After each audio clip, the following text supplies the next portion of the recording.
Okay. Hello, good morning, good afternoon, good evening, आप लोग जिस टाइम भी देख रहे होगे। Good morning, good afternoon and good evening to all of you. I hope all of you are doing great.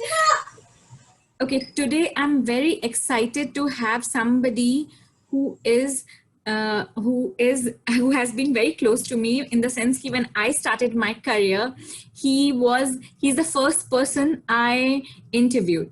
Okay, he's the first person I clearly remember ki I interviewed him like maybe 2008, when I just started my career as a journalist. And he was humble then and he is humble now. He has been working on the for the rights of construction workers from last like 35 years. I mean, that's like, sounds like impossible, but yes, he has been trying to work for the rights, for the for the law, I mean lawful rights, like ना ये हम उनका हक है, for the medical needs, for the pension, for the education of their children, of house helps, of construction workers, of workers who make roads, make bridges. I mean, that sounds like amazing. I mean, like he has just dedicated his life to this cause. And you know, whatever I say will not suffice, because let's listen to the from the person who has done it. मैं शायद I won't be able to do justice to what he does. So let's welcome Subhash Bhatnagar. Hello, sir. Can you unmute yourself, sir? Subhash ji, आप unmute करके और camera on कर लीजिए. Okay. Okay, now this is a good window ना, हम दोनों ही ठीक से दिखाई दे रहे हैं. राइट. अच्छा Subhash ji, welcome to the show. आप थैंक यू. क्या आपकी क्या आप what made you work on this cause for so long, Subhash ji? See, actually, when we started the work, we thought it will be over, or at least it will reach a target in 5 years. लेकिन 5 साल में तो कुछ हुआ नहीं. वो क्योंकि कुछ भी चीज मिलने के लिए देश में 10 करोड़ मजदूर हैं. जब काम हमने शुरू किया था तो 5 ही करोड़ थे. तो इतने मजदूरों के लिए अगर कुछ सामाजिक सुरक्षा मिलनी है तो कुछ कानून की व्यवस्था होनी चाहिए थी. तो हम लोगों ने, मेरा अकेले का काम नहीं है, एक बड़ी टीम थी. सुप्रीम कोर्ट के एक रिटायर्ड जज जस्टिस वी आर कृष्णैयर इसके चेयरमैन थे, और जो मेन सबको चलाने वाली रही है वो अभी भी वही चला रही हैं, गीता रामाकृष्णा फ्रॉम चेन्नई. तो जिन्होंने सबको एक साथ लाके शुरू किया, और हमें एक कानून हम लोगों ने ड्राफ्ट किया, वो पार्लियामेंट को दिया कि पार्लियामेंट ऐसा कानून बनाए. बहुत सिंपल भाषा में मैं कहूँगा कि कोई अगर हमारा घर बनाता है तो वो हमारा घर बना के 2, 4, 6 महीने में चला जाता है. उसके बाद तो हमारा उसका कोई संबंध भी नहीं रहता. लेकिन जब उस व्यक्ति का बुढ़ापा आता है, उसको पेंशन चाहिए, तो हम उसको कैसे हेल्प कर सकते हैं. ये आज़ादी के बाद 40 साल तक, या कहें 1985 तक, किसी ने कभी सोचा भी नहीं था. 85-86 में पहली बार लोगों ने मिलके ये सोचा क्या करा जाए. एक नया रास्ता बनाया, एक नया कानून का प्रारूप बनाया, जो पार्लियामेंट को दिया, और जिसके तहत लंबे कोशिश के बाद 1996 में एक कानून बना, जो फिर चलने भी लगा. उसमें सुप्रीम कोर्ट को बहुत बड़ा हस्तक्षेप करने पड़ा 2006 के बाद. और उस कानून के तहत आज देश में 3.5 करोड़ लोग रजिस्टर्ड हैं. उनमें से करीब 2 करोड़ लोगों को पिछले जो लॉकआउट था उसमें करीब 500 करोड़ रुपए की सहायता मिल सकी, क्योंकि एक ढांचा बन गया था पूरे देश में कि 3.5 करोड़ लोग रजिस्टर्ड थे, वोट थे, उनके पास करीब 52,000 करोड़ रुपया इकट्ठा हो चुका था. ये बहुत सिंपल सी चीज़ है, मैं इसको मुश्किल करके नहीं समझाना चाहूँगा.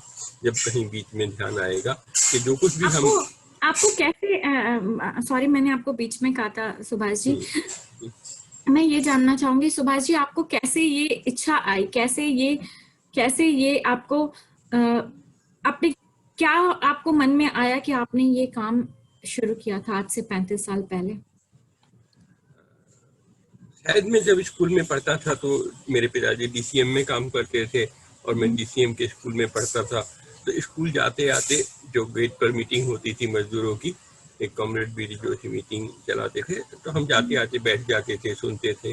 और शायद शुरू से ही रुचि बनी कि क्यों नहीं हम ट्रेड यूनियन के काम को विस्तार करें। और अपनी एमए इकोनॉमिक्स की पढ़ाई करने के बाद मुझे समझ आया कि शायद लॉ पढ़ना बहुत ज़रूरी होगा। मैंने लॉ की पढ़ाई शुरू करी और वो इसी लक्ष्य से शुरू करी। और उन दिनों ट्रेड यूनियन के साथ काम भी शुरू करा है, होटल ट्रेड यूनियनों के साथ, कि हम कैसे मजदूरों को कानूनी सहायता दे पाएंगे। और जब प्रैक्टिस शुरू करी करीब 5 साल, तो उस प्रैक्टिस में मुझे लगा कि बहुत सारी कमियां हैं देश के कानूनों में। क्या होगा वो तो नहीं समझ में आ रहा था, पर 86 में पहली बार मुझे पता चला कि एक तरीका ऐसा भी हो सकता है कि ट्राइपार्टाइट बोर्ड्स बने उस कानून के अंतर्गत, और उसके अंतर्गत कुछ साधन इकट्ठे हों एम्प्लॉयर से, और फिर ट्राइपार्टाइट बोर्ड सीधे मजदूरों को वो सहायता दे, बजाय इसके कि एम्प्लॉयर एम्प्लॉय को सहायता दें। तो उनके बीच में एक अलग फर्क हो जाए, स्पेशलाइज एजेंसी बन जाए। तो जब ये रास्ता पता लगा तो मुझे लगा शायद हमारे देश में जहाँ 95% लोग अनऑर्गेनाइज सेक्टर में काम करते हैं, यही सबसे आसान है। थोड़ा सा तो मुश्किल है ये सब कहना समझना, फिर भी सिंपल भाषा में इतनी काफ़ी है कि कोई थर्ड बोर्ड है हर एक प्रांत में, जहां हम अपना घर बनाने का 1% पैसा दे देते हैं, और वो बोर्ड उसके बदले में जिन सब लोगों ने हमारा घर बनाया है उनके बच्चों की पढ़ाई, उनका स्वास्थ्य, उनका बुढ़ापा, मतलब शिक्षा, स्वास्थ्य, बुढ़ापा, तीनों की सुरक्षा का ध्यान रखता है। इतना पता है, हम लोग सारे ना अपनी लाइफ की जद्दोजहद में इतने फंसे हुए हैं कि हमें कभी लगता भी नहीं है कि हमें कुछ करना चाहिए। आप कैसे मैनेज करते हो सुभाष जी घर? और मुझे पता है कि you are a single father, single parent. आप कैसे मैनेज करते हो सब कुछ सुभाष जी? देखो, जहाँ तक मतलब I am a single parent since my daughters were 3 years, since they are twins, तो मुझे लगता है वो तो अपने आप एक दूसरे के साथ मैनेज करते हैं। और एक बहुत बड़ी हेल्प हमें मिली झारखंड की जो लड़कियां घरों में डोमेस्टिक वर्कर का काम करती हैं उससे, कि उन लोगों ने ही घर एक तरह से सारा संभाला। तो इसलिए हमें बहुत इम्पोर्टेंस ये भी लगता है कि कंस्ट्रक्शन के बाद डोमेस्टिक वर्कर्स का भी इस तरह की कैंपेन हो, उनका भी कानून बने, उनकी भी सामाजिक सुरक्षा हो। ये उनका सहयोग है जिससे घर मैनेज हो जाता है। हम सिर्फ अपना घर बनाते हैं और हम इतना प्राउड फील करते हैं, पर जो लोग इतना काम करते हैं हम शायद कभी उनके बारे में नहीं सोचते हैं। आप क्या कहना चाहोगे सुभाष जी वैसे लोगों से जो लोग आपका ये YouTube वीडियो सुने? आप क्या मैसेज देना चाहोगे सुभाष जी? हम मतलब इतना तो चाहेंगे कि सब लोगों को सोचना चाहिए कि जो घर में हम रहते हैं, जिस किसी ने बनाया है, उसके भी बच्चे हैं, उसका भी परिवार है, उसका भी बुढ़ापा है। तो उनकी पढ़ाई, उनका स्वास्थ्य, उनकी बुढ़ापे की सुरक्षा की बात हमें सोचनी चाहिए। जो सड़कें हम इस्तेमाल करते हैं, पुल, नहर, डैम, जहाँ से हमारी बिजली आती है, हमारा पानी आता है, जो लोग उस सबको बनाते हैं, व्यवस्था ने उनके लिए कुछ नहीं सोचा था। तो अब नया रास्ता कुछ बना है, तो हम सबको ध्यान रखना चाहिए कि हम कंट्रीब्यूट करें उसके लिए, और उनके बच्चों का, परिवार का भी वैसा ही लालन पालन हो जैसा हम अपने बच्चों का करना चाहते हैं। और क्या सक्सेस मिला है सुभाष जी? ऐसा हुआ है कि आप किसी कंस्ट्रक्शन वर्कर के बच्चे को कहीं यानी कुछ हाइट तक पहुंचाने में, कुछ एजुकेशन, कोई कितने बच्चे होंगे जो उसमें बहुत तेज होंगे पर उनके पास स्कूल जाने का या उनके पास साधन नहीं होगा कि वो अपने आप को कुछ कर सकें जिंदगी में। तो ऐसा हो पाया है कि कभी हमने कुछ ऐसी बड़ी मदद कर पाए हैं?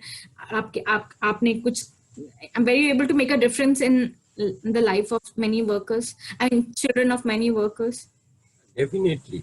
हम तो अब क्योंकि इस काम को करते हुए 35 साल के करीब हो गए, तो बहुत सारे जो हमारे मजदूर थे वो सब तो अपने बुढ़ापे से भी आगे पहुंच गए। उनके बच्चे हैं जो एडल्ट हैं, उनकी भी शादियां हो गई, उनके भी बच्चे हैं। तो So अभी जो है थर्ड जनरेशन हमें सामने दिखती है जो अच्छे से आगे बढ़ रही है। सो उनका ऐसा हो पाया कि उनको वापस से कंस्ट्रक्शन लाइन में ही नहीं जाना पड़ा, वो कुछ और कर पाए?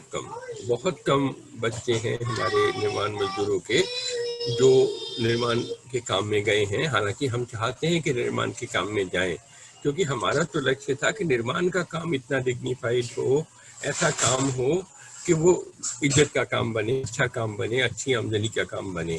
तो आमदनी भी बढ़ गई है, काफ़ी उनकी ज़िंदगी बदल गई है। तो काफ़ी बच्चे हैं जो निर्माण मजदूर भी बने हैं, पर काफ़ी हैं जो ज़्यादातर आजकल की जो आईटी की लाइन है उसमें जाना पसंद करते हैं और उस तरह का काम करते हैं, और उनके बच्चों को भी वो पढ़ा रहे हैं। थर्ड जनरेशन तो अभी स्टूडेंट हैं, वो भी मुझे लगता है आगे आने वाले समय में अगर कंस्ट्रक्शन वर्कर भी बनेंगे तो बिल्कुल अलग तरह के कंस्ट्रक्शन होगा। जैसे आजकल जो जितना भी बड़ा कंस्ट्रक्शन है मेट्रो का, वो मैनुअली काम कम होता है और मैकेनिकली ज़्यादा होता है। तो उन सब मशीनों को चलाने लायक बन सके, ऑपरेट करने लायक बन सके और ज़्यादा बड़े पैमाने का कंस्ट्रक्शन का काम कर सके तो अच्छा रहेगा।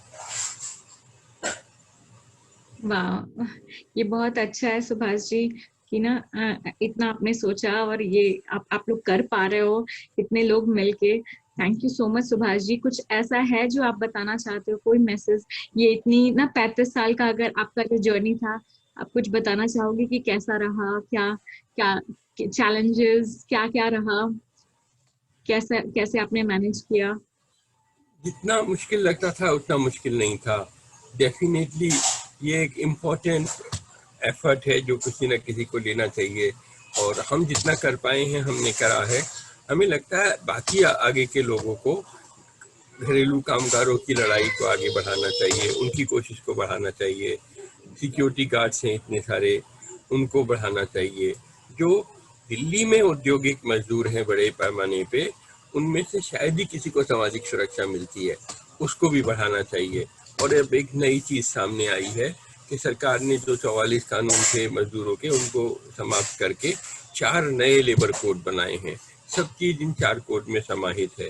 तो मुझे लगता है जब एक ही कानून के अंतर्गत ईएसआई, प्रोविडेंट फंड, कंस्ट्रक्शन के कानून और बहुत सारे कानून आ गए हैं, तो सबको अगर पीएफ ईएसआई मिल सकेगा तो चीज़ें आसान हो जाएंगी। पर अभी उसमें समय लगेगा, इतना जल्दी नहीं मिलेगा। आपको ध्यान में है सुभाष जी, हम बलजीत नगर गए थे रेड करने। एक एक कोई था जिसने 12 लड़कियों को, बच्चियों को झारखंड से ला के रखा था एक रूम में बलजीत नगर के स्लम में। ध्यान में है बिल्कुल आपको? बिल्कुल याद है। और वो आपका ही इतना एफर्ट था हमारे पीछे पड़ने का, जिसकी वजह से हम उसको अंत तक सुलझा पाए और उन सब लोगों को पकड़ के पुलिस नहीं तक नहीं सौंप सुभाष पाए जी, और वो आप सारा काम हो पाया। सुभाष जी, मैं तो उस समय अपना करियर शुरू की थी, 2008 की बात है। मेरे को तो कुछ भी नहीं आता जाता था। आप थे स्ट्रांग, मेरे साथ खड़े, इसलिए जो हो पाया। तो thank you so much Subhash ji, आपसे मैंने हमेशा बहुत कुछ सीखा है। एंड अभी तक हमारा रिलेशन इतना स्ट्रांग रह पाया क्योंकि आपने मुझे बहुत